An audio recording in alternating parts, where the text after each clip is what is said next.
نحمدہ ونصلی علی رسولہ الکریم اما بعد فاعوذ باللہ من الشیطان الرجیم بسم اللہ الرحمن الرحیم انما یرید اللہ لیذہب عنکم الرجس اہل البیت ویطہرکم تطہیرا صدق اللہ العظیم۔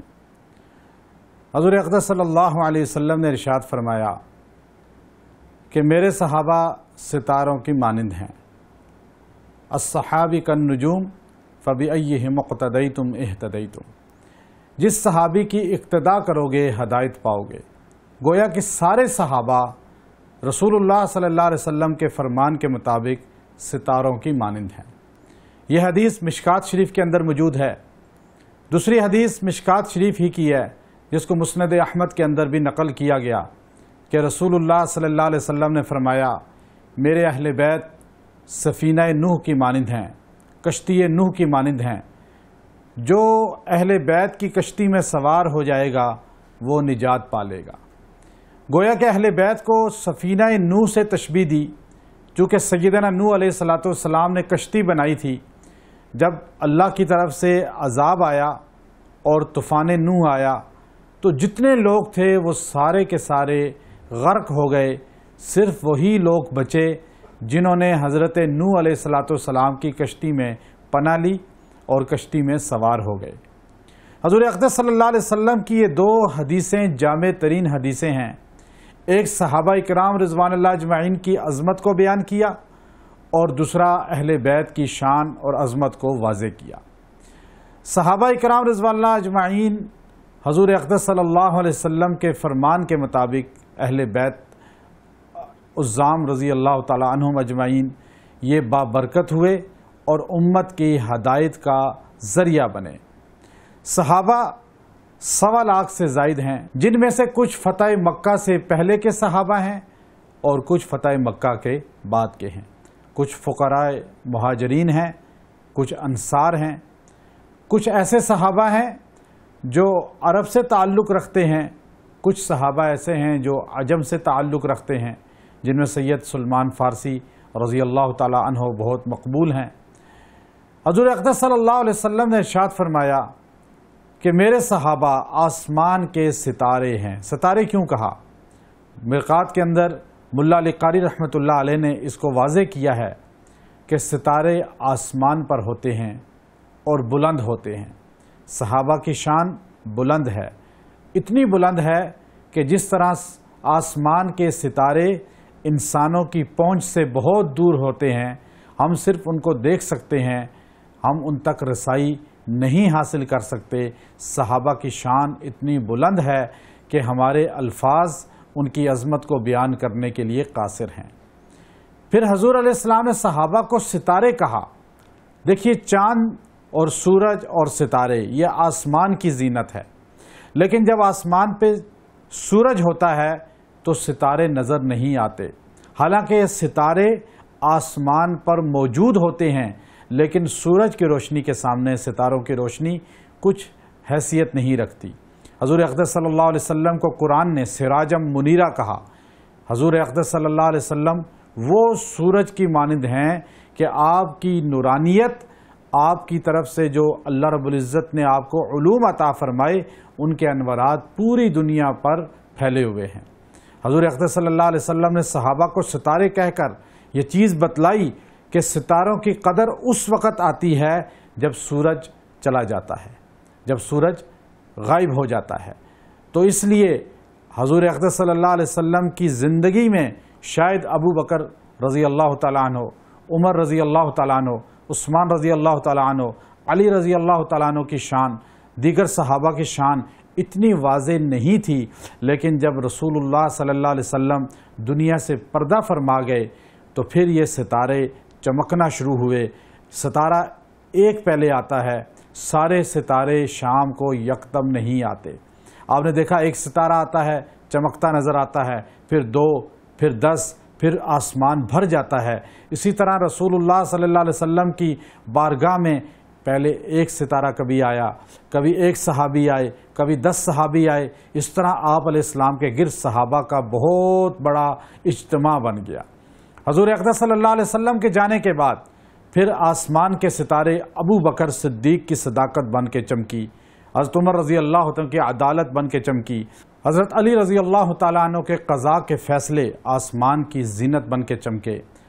تو ساری کائنات کو پھر پتہ چلا کہ ابن مسعود رضی اللہ تعالیٰ عنہ کی فقاہت آسمان کے ستارے ہیں، ابن عباس رضی اللہ تعالیٰ عنہ کی تفسیر یہ آسمان کے ستارے ہیں، حضرت ابی ابن کعب رضی اللہ تعالیٰ عنہ کی قرات یہ آسمان کے ستارے ہیں، حضرت ابو عبیدہ بن جراح رضی اللہ تعالیٰ کی امانت یہ آسمان کے ستارے ہیں، حضرت معاذ ابن جبل رضی اللہ تعالیٰ عنہ کی فتویٰ یہ آسمان کے ستارے ہیں، صحابہ کی فقاہت، صحابہ کی حدیث، صحابہ کی تفسیر، صحابہ کا ایک ایک عمل پھر پورے امت کے لیے ہدایت بن گیا۔ جس صحابی کی بھی اقتداء کی جس نے وہ ہدایت پاتا چلا گیا، چونکہ سرکار دو عالم صلی اللہ علیہ وسلم نے ارشاد فرمایا الصحابی کالنجوم فبأیہم اقتدیتم اہتدیتم، تو سارے صحابہ مینار نور ہو گئے، ہدایت کا نور ہو گئے، ہدایت کا مرکز ہو گئے اور آسمان کے ستارے ہو گئے۔ اب آپ دیکھیے کہ جب فتنے زیادہ ہوتے ہیں، چونکہ رسول اللہ صلی اللہ علیہ وسلم نے ارشاد فرمایا کہ میرے بعد فتنے اس طرح نمودار ہوں گے جس طرح تسبیح کے دانے ٹوٹتے ہیں اور نیچے وہ گرتے ہیں، ایک دانہ گرا، دوسرا دانہ گرا، کبھی 10 دانے گر گئے، کبھی 100 کے 100 دانے گٹھے گر گئے، تو فتنے اسی طرح ظاہر ہوں گے اور ایک فتنے کے بعد دوسرا، یہاں تک کہ فتنوں کا سیلاب آ جائے گا۔ اب آپ دیکھیے کہ جب سیلاب آتا ہے ہم تو خشکی پہ رہتے ہیں، اب آسمان کے ستارے صحابہ کو کہا ستارے آسمانوں کے ہیں، اور قوم نوح کی طرح حضرت نوح علیہ السلام کی کشتی سے تشبیہ دی گئی اہل بیت کو، تو اہل بیت کشتی نوح سے تشبیہ ہے جو سمندر میں ہوتی ہے، کشتی دریا میں ہوتی ہے، لیکن ہم لوگ خشکی میں رہتے ہیں۔ ہمیں 2 مثالیں دے کے آقا دو عالم صلی اللہ علیہ وسلم نے بہت کچھ سمجھا دیا کہ جس طرح خشکی پہ رہنے والوں کو بھی سیلاب کا سامنا کرنا پڑتا ہے، وہ سیلاب پانی کا بھی ہو سکتا ہے، وہ سیلاب فتنوں کا بھی ہو سکتا ہے، بد عقیدگی کا بھی ہو سکتا ہے، رسومات کا بھی ہو سکتا ہے۔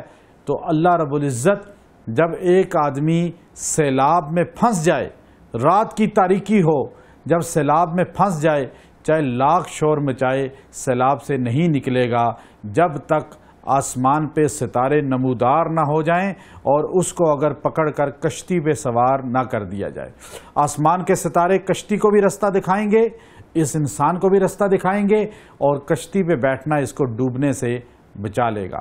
اس لیے جب بدعات عام ہو جائیں، رسومات عام ہو جائیں اور فرقہ واریت عام ہو جائے، دہشت گردی عام ہو جائے، انسان گمراہ ہونے لگیں، اسلام سے متنفر ہونے لگیں، تو اس وقت سرکار دو عالم صلی اللہ علیہ وسلم کے فرمان کے مطابق اہل بیت کی کشتی میں سوار ہونا، اہل بیت کی زندگی کو اپنانا، یہ انسان کو نجات دلاتا ہے۔